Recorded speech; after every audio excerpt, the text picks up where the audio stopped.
Hi everyone, welcome to Me Vision Academy. Myself, Adrian Groenewald, and the old man, Louis Groenewald. Today we're going to give a very special recognition to Shameel, Joosub, the CEO of Vodacom, the group CEO. And then we're going to interview him. That's what we're really excited about, to be honest. We were excited about our interview with him. It's not the first one. I've done a few interviews with Shameel over the years, and I'll tell you about that in a moment.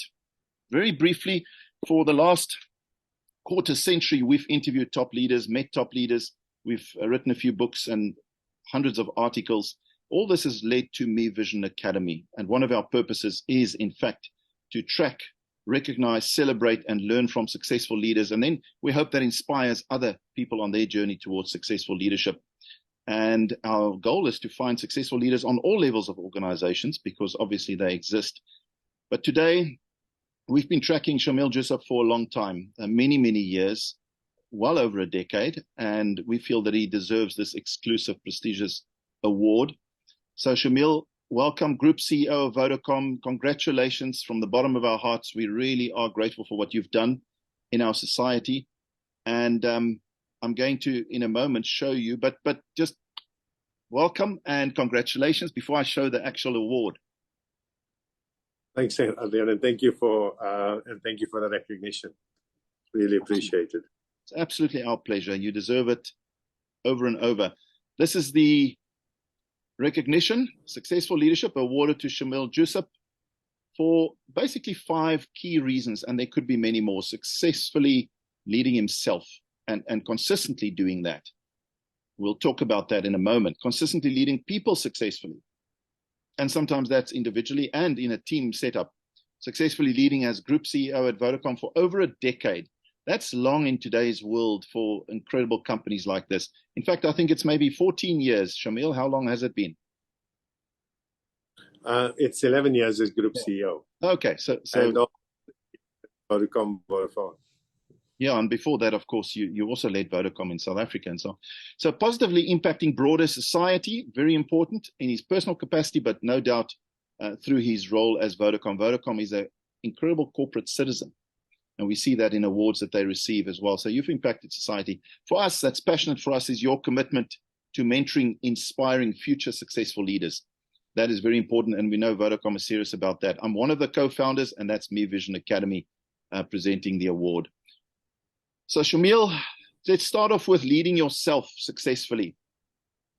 Is that important?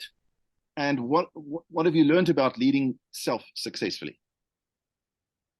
So I think it's very important, Adrian, for a couple of reasons. Firstly, I think one's got to make time to invest in yourself, and that's continuing to gain more skill and learning about trends and so on. So,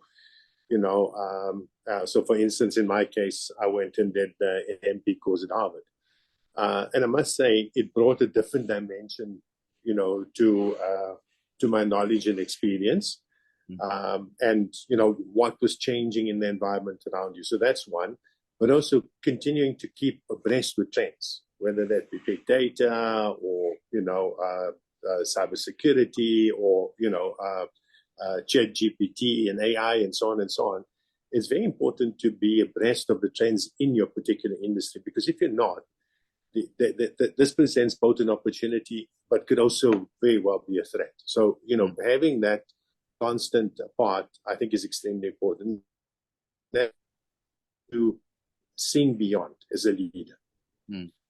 It's very easy as a leader to get dragged down into today, what's happening now.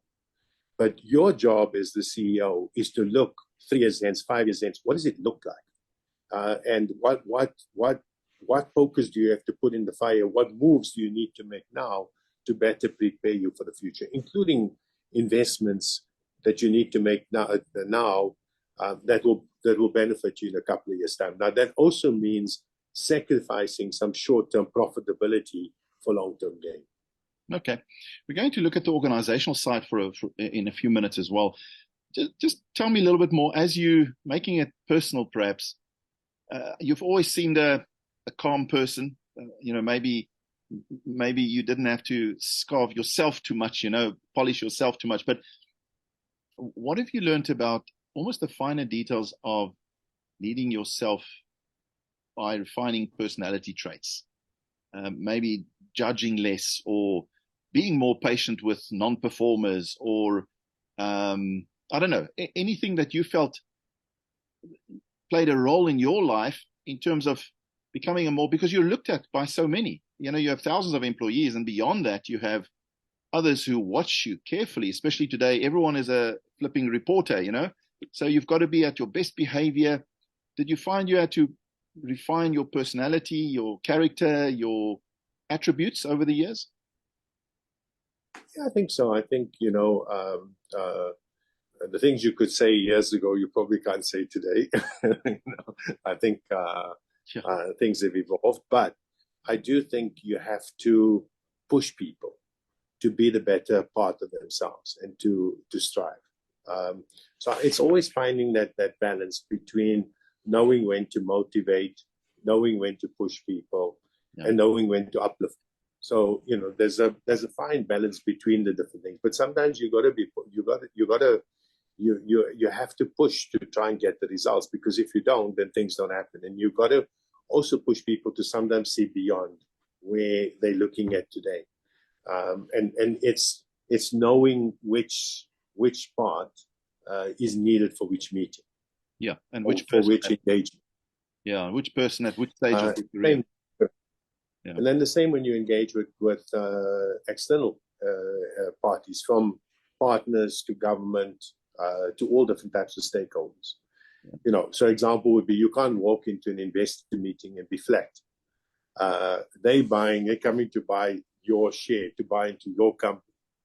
And if you're half dead in your meeting, it's not gonna help them gain confidence into buying the shares. So that requires a different persona. You need to be able to instill confidence. And then of course, dealing with government, you need to also know how to bring the humility to the discussion, but at the same time also bring the opportunity of how we can work together, and how you can understand what challenges that government is facing, and how can you assist in trying to help with the different situations, different challenges that they face. Our slogan is Journey to Best Self-Confidence. And, we often find some leaders lead from their worst self. Maybe some leaders lead from their average self. But the attempt, I would guess, is always for a leader to lead from their best self. Unlike professional sportsmen and sportswomen who play at peak season once a week, or they're on the field, visible. The leader is visible every day. People watch them and feel them and sense them. So, but what's your comment on this journey to best self? You almost mentioned it just now, just different words, that we're on this journey towards a better self. Have you felt yourself go on that journey? What's the importance of that in leadership? Is that I'm always on a journey to my best self? Yeah, I think there's a multitude of different things when you talk about your best self. I think firstly, understanding how can you improve yourself in terms of your knowledge and experience. Secondly, how you show up in different parts and so on. The third part is, how do you make sure that you're building a trusted relationship all around, and so on. And then the last part, I'd say, very big part of it is purpose. And what today would be, in the broader ESG terms, what role are you playing for society? What role is your company playing towards the betterment of society? So I think the days when companies could operate almost in a vacuum and just basically generate profit, I think those days are gone. So you as a leader, or as a leader of your organization, what role are you playing to give back to society? And how are you harnessing the talent of your people to help in that journey of also giving back to society? And I think that becomes a very, very important role. And I think it's also been a big evolution towards that better self. Is a leader today, has to also look at the broader society and the benefits that they are providing, and the role that company can play, however small, in giving back to society. More so than ever before, and even more so if you run your kind of company, which is just literally part of our lives, more than our family almost. Your phone is always with you. That everything you do is just so integral to our lives. Old man, before we move on to a little bit more around leading people and then leading organization. Anything you want to ask or comment? Shameel, thank you for your comment, especially the last part.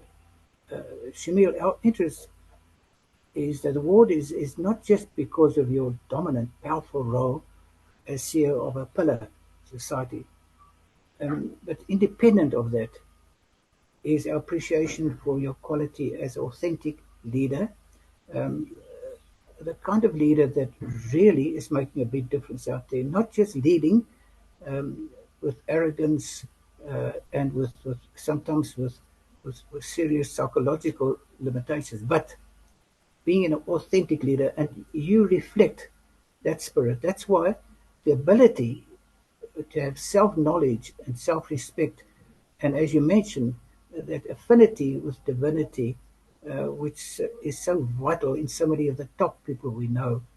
We appreciate that. So our interest really is the award is not just about the tremendous role you play, Vodacom, but also you as a person.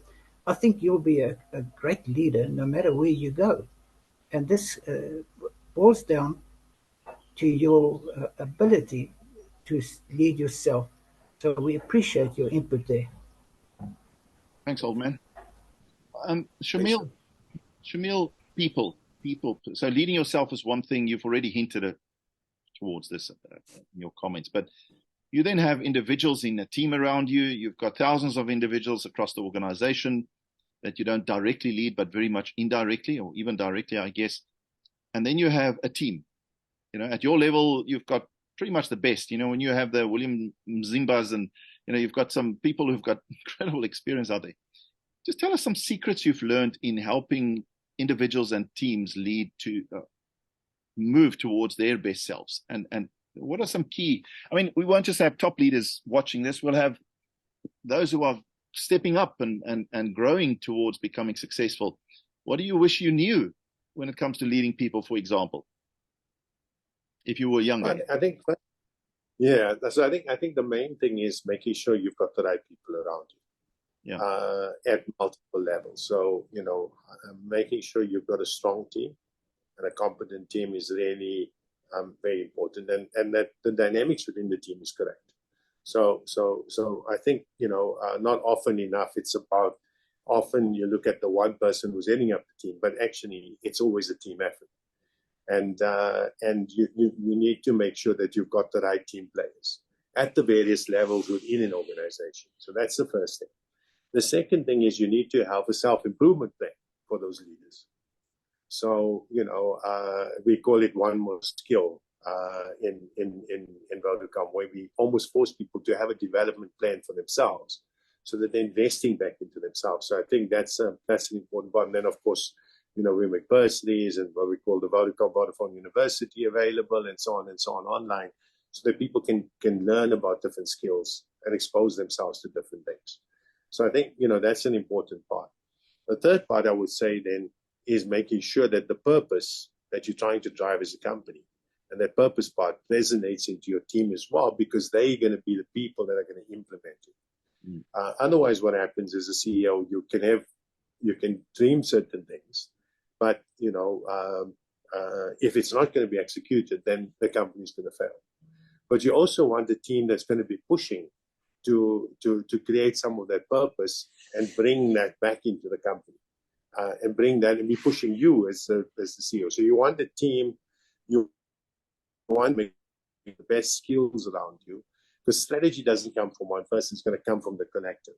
So, and that's the part. And the more hustlers and people you have with that mentality of trying to create different things and so on, the more that's going to contribute to the overall strategic direction of the company. And then you need, of course, people who can strongly execute. So I think those for me are important elements, but also making sure at the various levels in the organization, you have the right people at various levels and so on. And then I'd say one of the secrets is making sure that as you set targets, that targets are cascaded in a way that everybody's aligned towards a common goal, common vision, common set of goals. Because, a company is a big wheel with lots of cogs in the wheel. And for that wheel to turn successfully, everybody has to play their role. And to get that full alignment, we'll then make sure that the company is tracking in the right direction. I mean, you've done amazing things as Vodacom, and obviously it's stimulated you enough to stay there that long. Are you still dreaming as a team? Do you personally still have a dream? Very much so. And I think, a big part for us now, is we're just closing on 200 million customers across the continent. A big part for us now is of course, growing that, making sure everybody has access to the internet is a big purpose goal for us.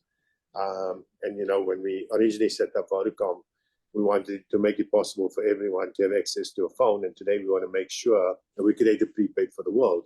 Now our big goal is to try and make sure that everybody has access to the internet. And that, drives a whole drive in smartphone penetration, all kinds of things. Financial inclusion, given the fact that we have 74 million financial service customers and how that's making a difference. But also our platforms in tech that can be used for good. So from universal health platforms in Egypt to our farming platforms to increase the productivity of farmers across the continent, to our various IoT platforms that are playing a meaningful role in society, to the platform that was used for COVID in South Africa. The end-to-end platform was run by us. So it's that type of role, is making sure that our tech can be used for good. That's become hugely inspirational in terms of us as a company being able to make a difference in society. Yeah, I mean, I'm guessing where you and your team have dreamed you can go is places that we don't even know exist yet. Maybe, it's just phenomenal, and the broader picture that you have to access to see what the potential competition and threats may be, and things are just so exciting in your space. I can imagine how amazing it is, the difference that your business can make. All businesses can make a difference, but yours. I mean, how do you not get used to that? Because we all get used to, even our family, whom we love so much, we get used to money. You get used to almost anything on this planet, don't you? But do you find you can take for granted the difference that Vodacom can make, and maybe some of your colleagues, that purpose becomes just a blasé sort of thing, or is it quite easy to keep it alive? No, I think actually it's quite easy to keep it alive, but of course the spirit needs to be there as well. And I think that spirit to be honest with you, I'm seeing it grow, because as you've got purpose more and more ingrained into the organization, now I'm seeing people coming back to you. A good one as an example is we created this program called Code Like a Girl, where effectively what we're doing is training young girls in STEM to make sure that they then they have exposure to it and could potentially pursue careers. So now we did 4,000 girls last year that we trained, and now we set ourselves a target of 1 million. So I was thinking, okay, how can I stretch the guys? So I said, okay, let's go from 4 to 50. And the team came back and said, no, we want to go for 1 million. And that's what you want. You want that spirit to kind of be for themselves now. The same in financial inclusion, and so what happens is, once you've created that culture of purpose, actually it even and I always say, when you've got the right teams in place is when something is bigger than you could ever have dreamt of, and people are making it bigger, and then it becomes very exciting. So sometimes creating the culture becomes of driving purpose or driving inclusion, whether it's financial inclusion or digital inclusion, creates a life of its own in a number of ways. So another one that we have that's hugely impactful is our M-Mama platform, where we try and get pregnant mothers to a hospital in time so that they don't have prolonged labor, which gives rise to fistula. That's become so popular now that we managed to get $25 million from USAID and the Vodafone Foundation to help us to spread it.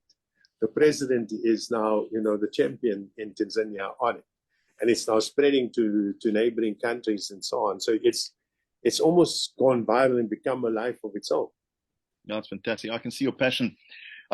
Before we go to 2 or 3 more questions, old man, I don't know if you want to mention something. I'm going to ask you if there's anything else you can add to leading organization as a CEO. I mean, leading yourself, leading your teams, leading your people, that's a large part of leading an organization. But there's a lot of other elements as well. Obviously, strategy, finances, just some tips for leaders out there in terms of leading an organization successfully, which you've done hugely at Vodacom. Old man, anything you want to say or comment? You're on mute.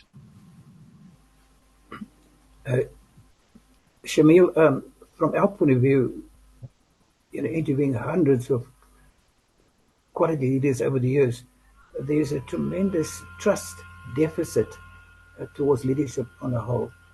So again, it's invigorating hearing your spontaneous and your very sincere feelings about the spirit of your office and your organization. And I just want to express appreciation. And that's one of the reasons why we would like you to accept the award, because that you're trying to break down that trust deficit, because it hits all parts of our society, not just on a political one, but certainly on a local business one as well. People just don't trust their leaders as much as before, and therefore, if leaders like you, are putting back some fiber into that trust situation. Thanks for that. Thank you, Bill. Shameel, how do you view South Africa? Very quickly, it's a little bit off the track, but when you lead beyond South Africa into Africa, okay, surely your perspective of South Africa and what it can do and where we really are. I mean, there are lots of things to be negative about, load shedding being one of them, of course. But what is your perspective of South Africa very quickly when you come from a bird's eye view? Because you're not just limited to South Africa, you actually go beyond. Well, I think, South Africans, I think we're too self-critical about ourselves. I think actually, if you look at the level of innovation and the level of stack that comes is actually amazing. So, when you, and sometimes when you're sitting here in London or you're sitting around the world and you look at what we've managed to achieve, I think it's quite impressive in terms of what we've managed to achieve. Sure, we've got our challenges, but I think more often than not, we don't give ourselves credit for the kind of innovations that come from a South African context, the leaders that we've created, and the people that have come from South Africa that have gone on to achieve great things, around the world. So, I think we have to continue to harness that capability to overcome some of the challenges that we face at the moment. Okay. Shameel, just very quickly on organization, can you just add 1 or 2 tips in leading an organization? Maybe just come a bit closer. Suddenly the sound dipped a little bit. I don't know if it is when you move back, maybe. Go. Yeah, let's see now. Go for it. Thank you. Yeah, so, a couple of pointers I would say. First one being, is firstly looking not just at today, but looking at what lies ahead and how technology can help you to enhance your organization. So embrace technology, don't run away from it. Often you see businesses fail because they don't want to embrace technology.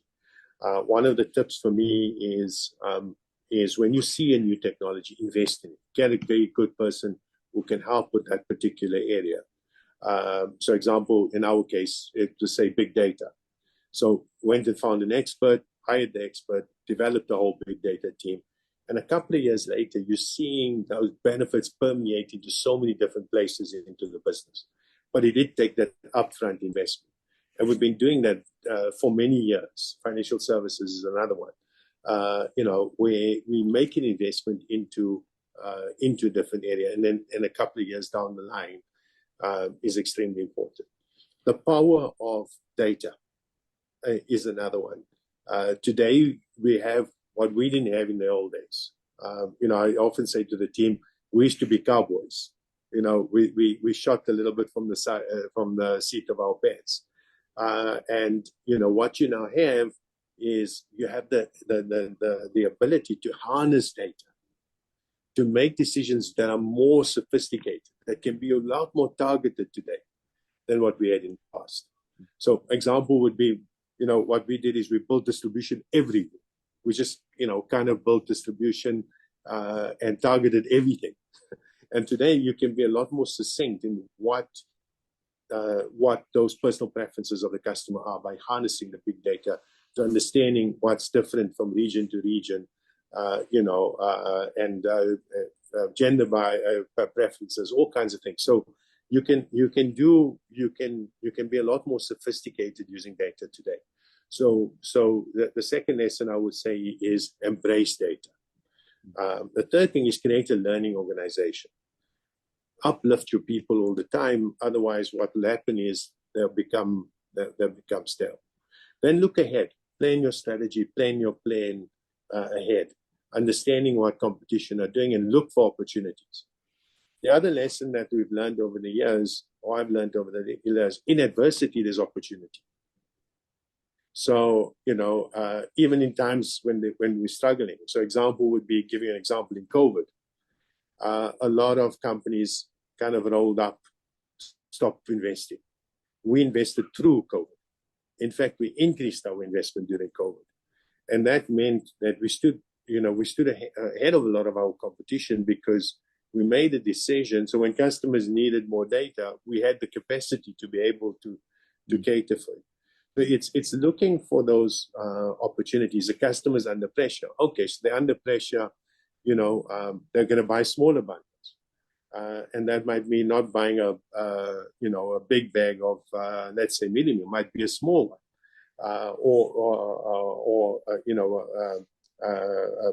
A big sugar, but a small sugar. So you have to be able to understand what is it that you're selling, and then try and find the opportunities that are there. Then understanding your external environment from an ESG perspective, from a purpose perspective, from an engagement with government perspective, and manage your stakeholders well.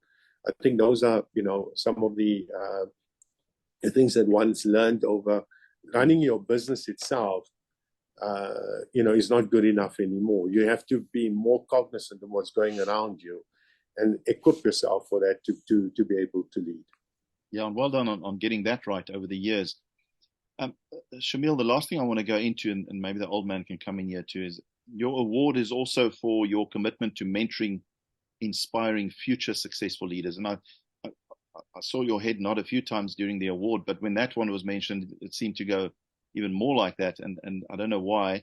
How important is this? And maybe how have you as an organization done this over the years?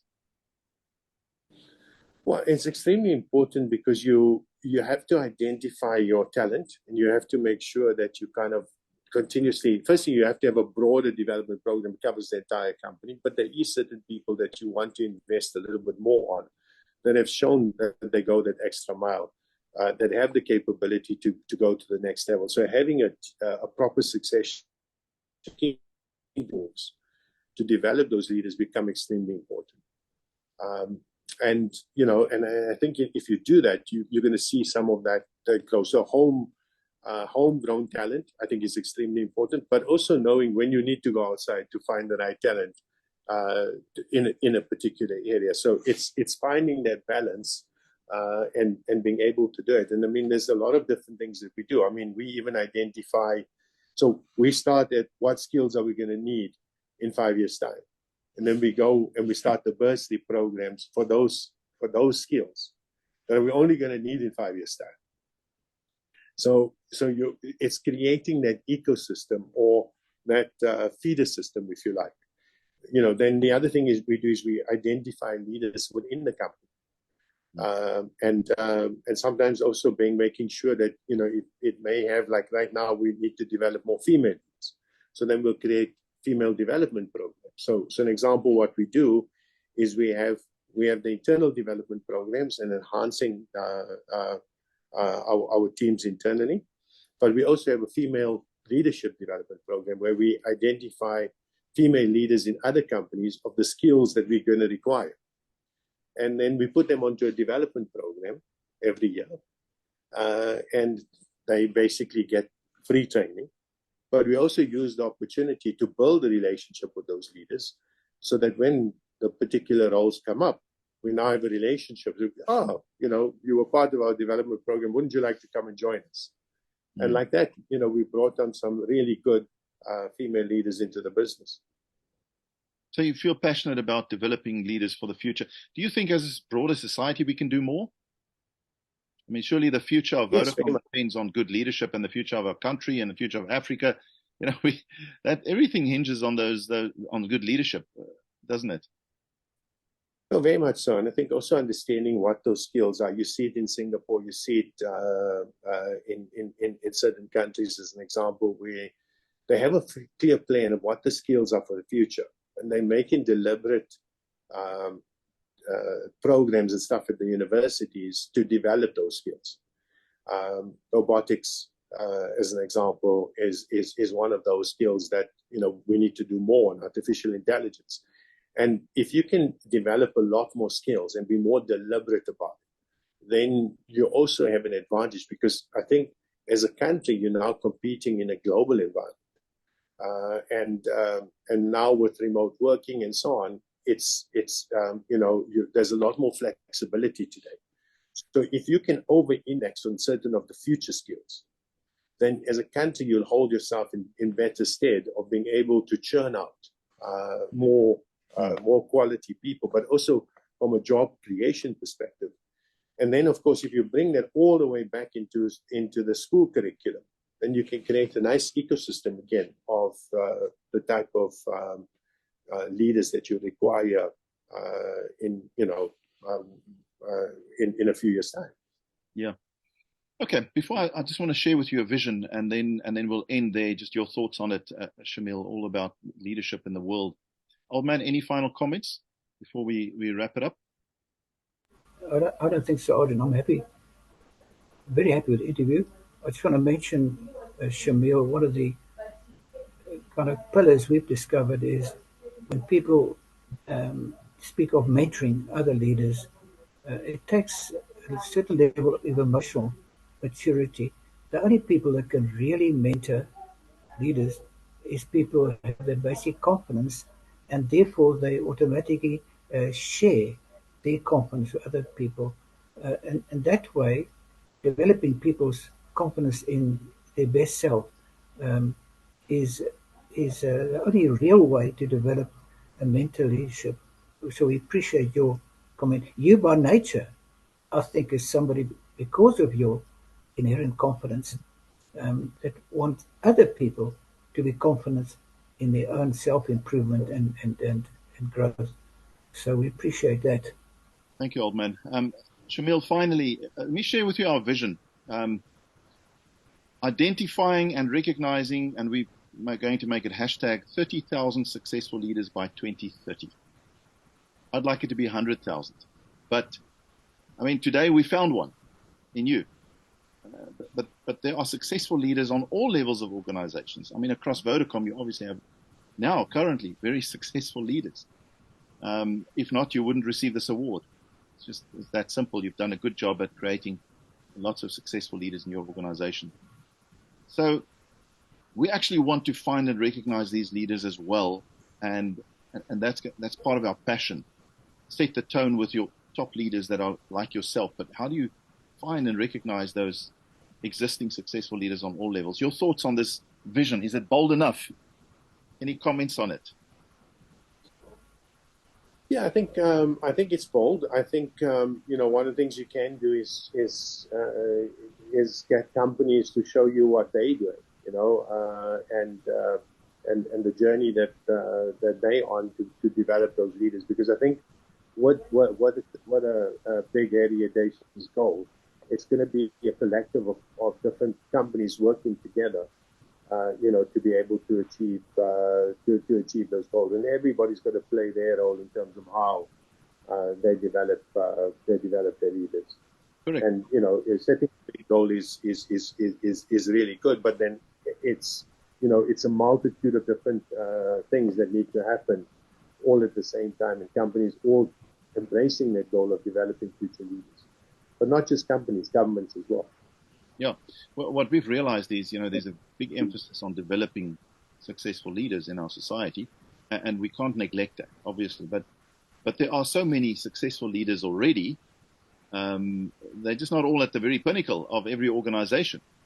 And recognizing those individuals, almost then with a brief to up their game in multiplying more successful leaders, could be an amazing win.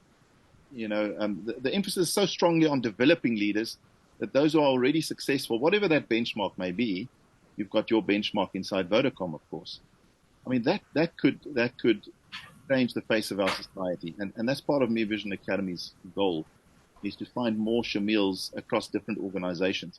So we thank you for that, for what you're doing symbolically, directly, accidentally, on purpose. It doesn't matter. And we wish you absolutely well. Maybe a final message to leaders out there, Shameel, that could be for current successful leaders, but also the up and coming successful leaders who can't all necessarily become CEOs of Vodacom. What's your message to them? Be passionate. Be passionate about what you're doing. Be passionate about giving back. Be passionate about, if you ask, I always say, if you're asked to do ABC, do ABC and X, Y, and Z. I think to stand out, you've got to do more. But you also got to think beyond the current. You've also got to bring that innovative thinking. And then empower yourself by making sure that, you've given yourselves the requisite tools and that you understand what's going on in the broader society around you and embracing the different technology opportunities and so on that can help you to be more successful in what you're doing. But most of all, be hungry. I think waking up every day and being passionate about what you do and driving and pushing for that success creates an environment around you that can only but succeed. Shameel Joosub, thank you so much. I'm just going to end off with this. This is the award, exclusive recognition of successful leadership, awarded to Shameel Joosub for consistently leading self successfully, leading people successfully, but also ultimately Vodacom for over a decade, positively impacting broader society, and his commitment to mentoring, inspiring future successful leaders. Thank you so much. That's the Me Vision Academy. Thank you for joining us, Shameel, all the way from London in your busy schedule. Thank you, Ed. All the best. Thank you for the recognition. Thank you. Absolutely. Enjoy your trip. Bye-bye. Thanks.